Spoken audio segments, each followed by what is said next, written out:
రైతు సోదరులకు నా హృదయపూర్వక నమస్కారాలన్నా. అలాగే మీరు చూసినటువంటి గేదె 3 ఈతన్న గ్రేడెడ్ ముర్రా క్వాలిటీ.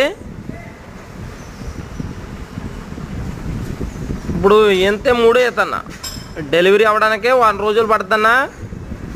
ఇది ముందేత 4 ఇచ్చిందన్నా. రోజు మీద ఒక 8 లీటర్ల పాలు గ్యారంటీ మీకు ఇవ్వండి అన్న. అదే ఏండానికి ఇంకా 1 రోజులు పడుతుందన్న. అలాగే గేదె యొక్క రకం కానీ క్వాలిటీ కానీ ఒకసారి సన్నకొట్టే విధానం కానీ సొన్నుతీరు విధానం కానీ ఒకసారి చూసుకోవచ్చన్నా. గేదెపై అయితే రకం కానీ క్వాలిటీ కానీ చూసుకొని మీరు తీసుకొచ్చన్నా. అలాగే మా అడ్రస్ వస్తుంది కాకినాడ జిల్లా జగ్గంపేట మండలం రామవరం గ్రామం అండి. మా డైరీ ఫామ్ వస్తే అప్పర డైరీ ఫామ్ అండి. అలాగే మీకు మా ఫోన్ నెంబర్ స్క్రీన్ మీద ఇవ్వడం జరుగుతుందన్న. 96689161. ఈ గేదె యొక్క వీడియో పంపమంటే కనుక ఆ నెంబర్కి వాట్సాప్కి హాయ్ అని పంపండి. మీకు పూర్తి వీడియో పంపడం జరుగుతుందన్న. Please support subscribe my channel.